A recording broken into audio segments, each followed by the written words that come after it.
I'm Marc Sumner, host of the Channel Chat podcast show, and today I have the pleasure of Margaret Totten, the founder and CMO of Akari Solutions in the virtual studio. How are we doing, Margaret? Very good. Thank you very much for having me. No, my pleasure, my pleasure. So for the listeners out there that maybe don't know a bit about Akari and your background, can you sort of give me a bit of a synopsis of your background and how you actually got into the technology industry? Of course. It was almost by accident. I've been working in a technology sector for the majority of my career, but a lot of it was around things like business processes, did a lot of analytical work with organisations like Scottish Power and British Gas.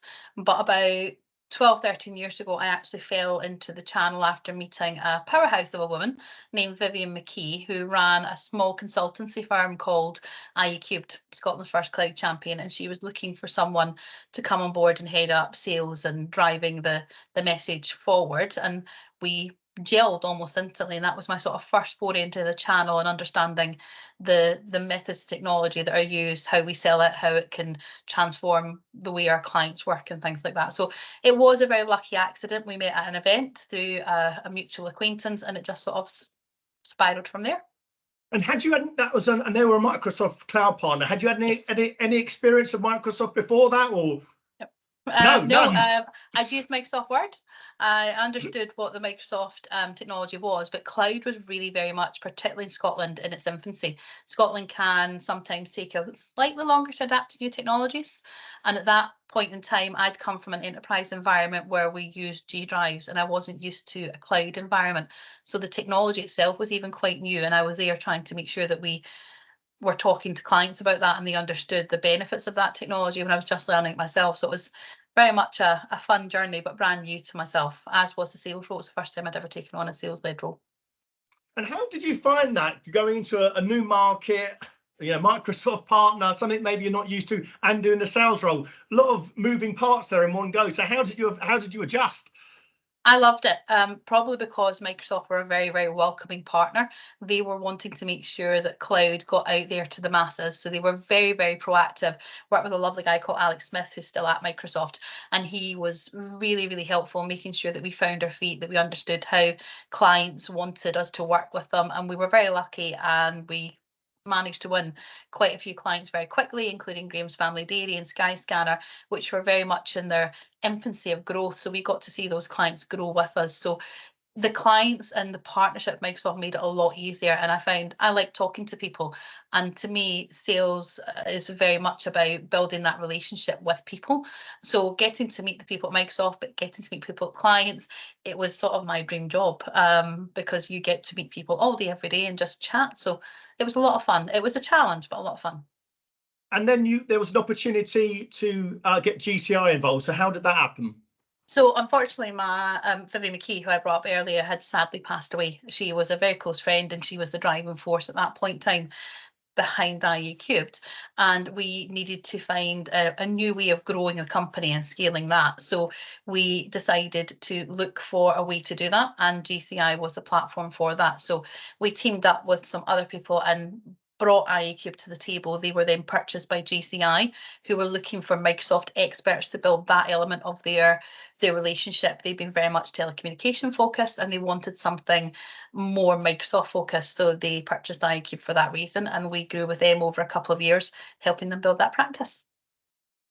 And Margaret, one of the reasons I wanted to get you on the show, and I was keen to get you on the show, because we don't have that many female founders in the IT industry, especially that start businesses. So I wanted to get, for the listeners, a bit about your background, about what inspired you to start Akari, and how do you think it makes it different from the other technology companies out there in the market?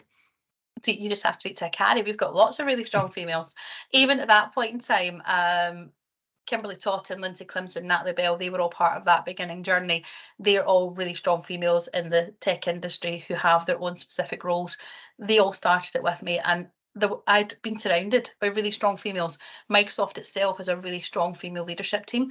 It has lots of great people, male and female, who definitely want to push that dial. So I'd always been surrounded by people where it didn't seem to be as much of a barrier to entry. So it wasn't even something that I thought about. What we were thinking about is we wanted to create a partner that was slightly different. We wanted to create something new in the market. And at the time, we were female founded and female led, but it's not something that drove us forward. We didn't want to be the first female led, female founded organization. It just happened that way.